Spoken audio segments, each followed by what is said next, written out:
welcome again to another rendition of Highly Questionable. Everybody's back together again. What do you like, Bomani? Yeah, me and Dan didn't come to work yesterday, so we're going to act like everybody's been waiting to hear what we think about Boogie Cousins. I was at work yesterday. You were? Dale, papi. You ain't told me that.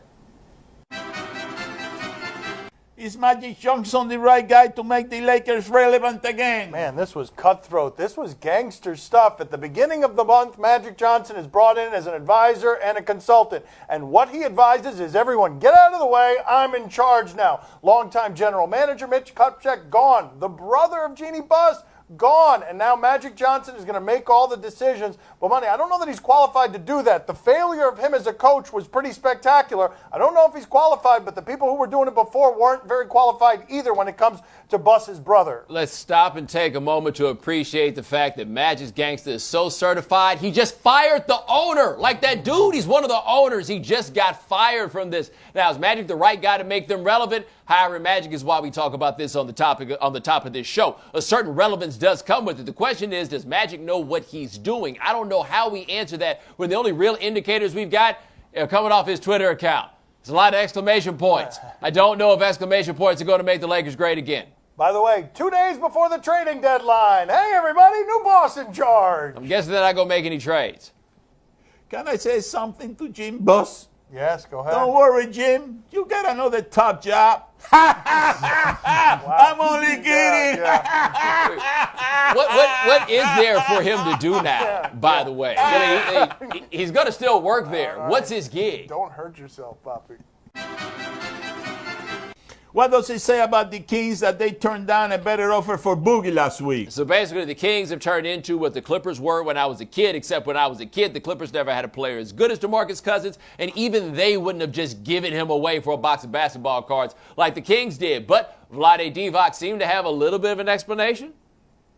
Any thought that maybe you even wait till you get a little closer to the deadline and there's more pressure? Would you gotten be able to get more? We will get, most likely we will get less. Because I had a better deal 2 days ago. Than what you got now? Yep. And you had a better offer for Cousins 2 days ago? Talk to those agents. This was the best time and the best offer we get for in this particular time.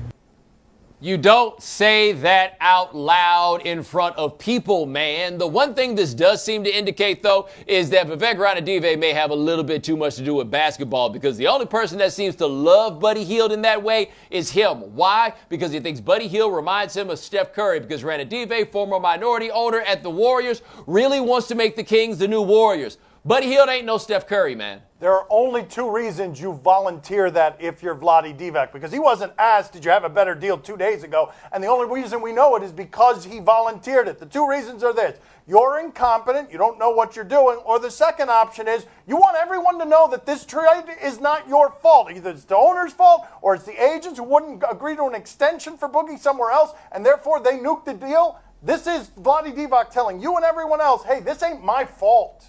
We don't believe it, though. Like, we just think it's everybody's fault. You're not going to be able to separate yourself from this mess. Do you see how sad Boogie was to go? He was sad. Oh, this city never changed.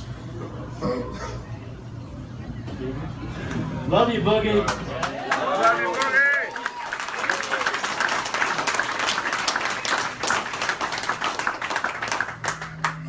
My love for this city will never change.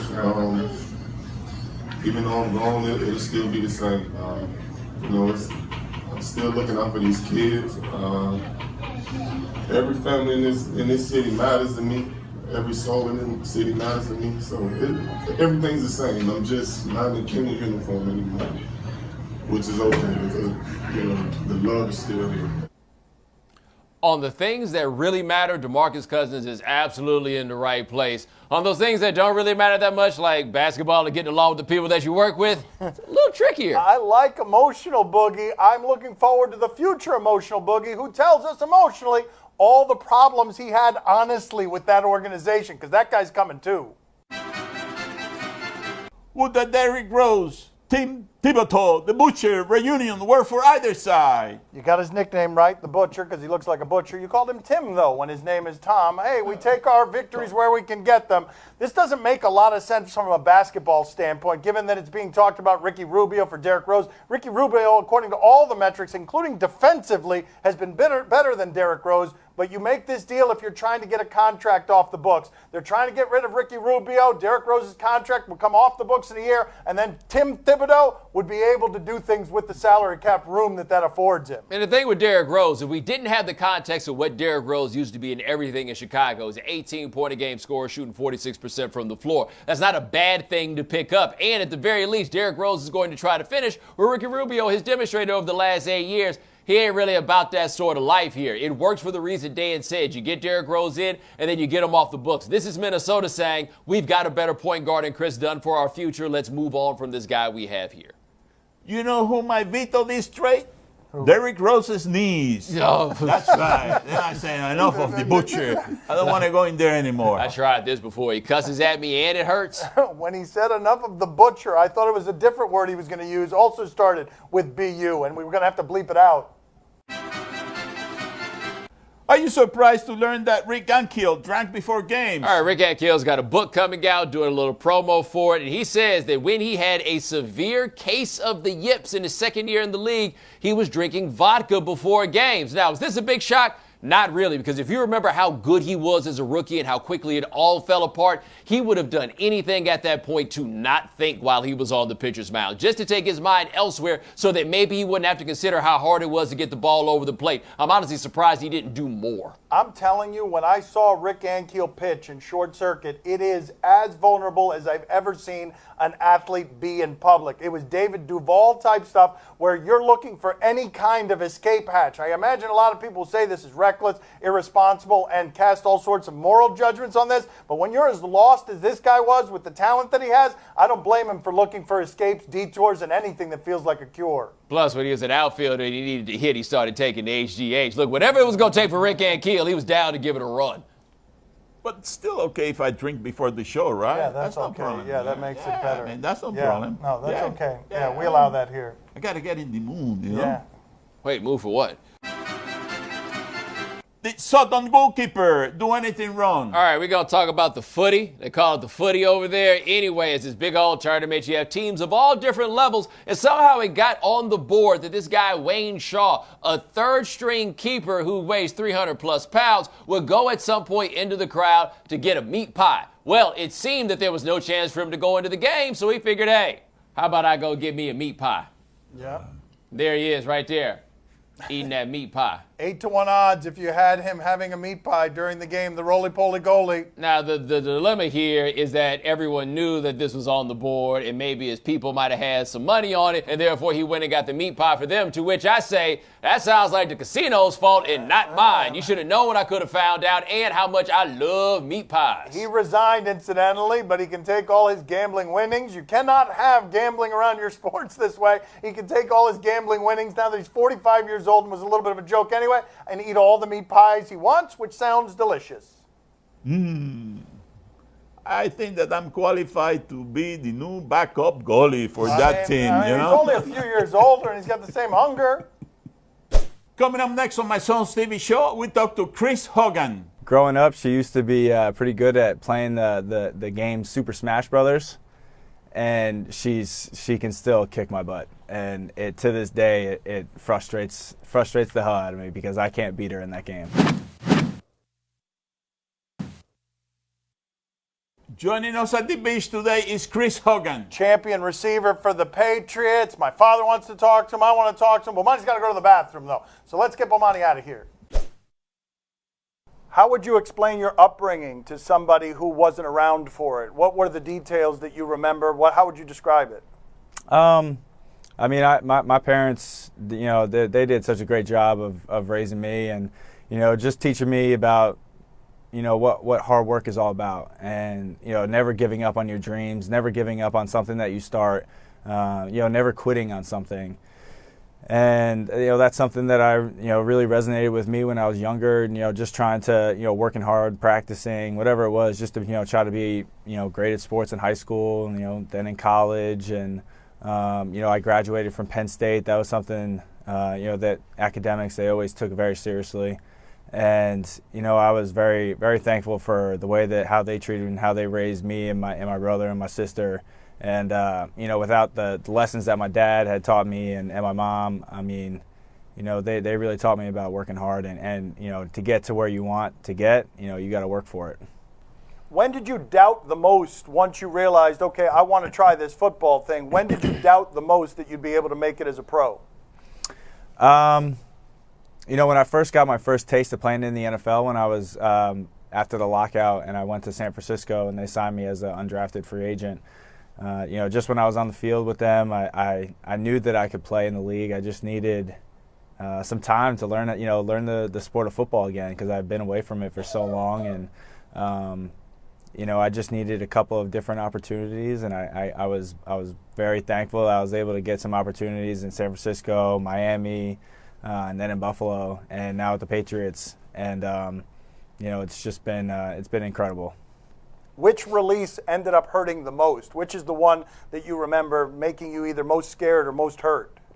When I got cut from Miami, it was.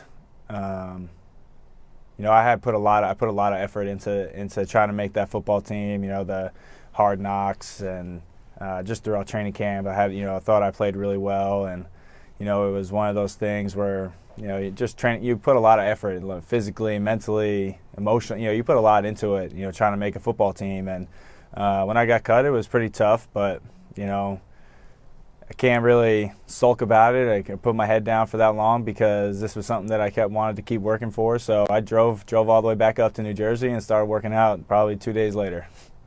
What was that drive like? I made it in one day. So I just did it straight with one of my buddies actually who was down there. He canceled his flight and drove back with me, which was nice. So I had some company, but I had some time just to think about my career, what I was doing, and I couldn't sulk about it. It was one of those things. I wanted to do something. I had a goal in mind, and I wanted to get back to work. So I was trying to get back to New Jersey as quickly as possible. Your fiancée is a CrossFitter. How many things can she do athletically that you can't in a workout? She can do a lot, and right now she's actually pregnant with my twins. And she's a doctor, she's a residency, she's still working 24-hour shifts and doing surgeries. She can do a lot of stuff. She can, clean and snatch probably more weight than I can clean and snatch. And, she does really good, she can row on the row machine. She's probably better than that, at me, but, I'm a pretty tough competitor. So after I'm done, I might have to give it a try. Oh, give us some of these stories, because you guys can be unreasonably competitive. Give us a time that you guys have gotten into an argument over a competition, because that has to happen, right? Oh, it happens all the time. I think we were playing chess just recently because she thought she could beat me in chess, and we broke out the board. She got it for me for Christmas. We broke it out, and I beat her the first game, and she knew it was going to happen, and she didn't want to finish, but I made her finish because, I had to get her in the checkmate. And anything that we compete in, there's no chance I'm going to let her win something. All right, that's convenient, Chris, that you told us the story where you won. How about telling us the story where you flipped over a board or something because she wanted something? All right, well, she's growing up. She used to be pretty good at playing the game Super Smash Brothers. And she can still kick my butt, and to this day it frustrates the hell out of me because I can't beat her in that game. Chris, my father still hasn't forgiven the Miami Dolphins for letting you go. What do you have? What do you have for him? What is the most romantic thing you have done for your fiancée Ashley? Wow, he's getting right in there, right in there. I set up a really nice Super Bowl party for her because she wasn't able to come because of our twins, and I flew a couple of her friends up. Had the whole thing catered, nice. Flowers, the whole nine, just to make it special for her. That's the game that you had to have the 9 catches for the 180 yards, though. You had to do that in the Super Bowl. You really blew it. You blew it. It's romantic, but you didn't quite get it done. Thanks for being on with us, Chris. We appreciate it. Thank you. When are you going to get me some grandkids? Knock it off. Let's get out of here. That's about time. All right, enough. Fashionable is broadcast from the Clevelander Hotel on beautiful South Beach, Miami. I know you want this for life, taking pictures with all my eyes, but I can have no wife. I just want you for the night. I know you want this for life, taking pictures with all my eyes, but I can have no wife. I just want you for the night. It's like Earth, Wind & Fire's Reasons when you think about it. To you by Applebee's Bourbon Street, chicken and shrimp. Time to play the game that is happy his favorite son is back. Do you question? Yeah, you give us topics and events, and we question them. I never doubted which son he was talking about, by the way. Do you question if this should count as a home run? Southern Illinois and Stetson. I don't know if this is the play. I heard something about a grand slam where a guy ran through a wall. Is that the play we're going to show, or is it a different play? Ball turned on deep left field, heading for the corner. Nope. This would be the play that you ruined for The us. play I already ruined. Is that guy unconscious? Wow. Oh, the ball's just there. I mean, grand slam. Wow. Like, I feel like that young man had a chance to realize, yo, that wall ain't padded, bruh. This is not, like, an out is not worth it. I mean, it's a regular season game, Southern Illinois and Stetson. Protect your body, kid. Well, I know one outfielder who could have tracked that down. We have some other. That's right. Oh, yeah. That's right. You remember. Oh, I don't remember That's this. What does this dog do when he chases it down? Does it run through a wall? Does he run over the kid? Is that what happens? He comes and tags him out at the Yes, pool. bang! Gotcha. Do you question if this guy is Draymond's kryptonite? What happened with Draymond Green? What do we got? Let's see here. Oh, Oh, yeah. See, this is excellent. How did this take so long to get to in the show? Wow. There it is. no. But he's teaching people how to do this. Why is this a Oh, skill you man. want? What is that all about? This seems amazing. I mean, come on, man. There's got to be equipment involved, man. I feel like this is all a con. Oh, for the love of Why God. would this be something you wanted to say you could do? A battering ram of some sort? Whoa, oh, so that's why people Oh, are it's a trying. commercial for something? Now he's saying that it could, fix all kinds of other stuff. I mean, I guess if you had any of those problems, you'd be willing to try it. Well, I know how you train for that. How do you train for that? Oh, yeah, your man. Really? What are we doing? So you graduate from this to the other school or the other school to this? No, I feel like this is the graduate level work on this front right I here. was so afraid that this was going to end poorly. Yeah. Time to play the game that found something living in its belly button. See? Oh, no. Tell us what to watch on TV tonight. We'll tell you if we're intrigued or not. On the Big Ten Network, Northwestern at Illinois. No, thank you. But let's check in with the son of Doug Collins. He's the coach for Northwestern. And Doug Collins is a nervous dad. He does not give off relaxed here watching his son coach. Look at this. Collins on his feet. Game is close. Minute left. Damn, dog, it's Rutgers. Chill out. I know, right? He is suffering. Rutgers is 13 and 14. That does not look healthy. Come down to the foul line. And that's what it looks like when a father loves his son.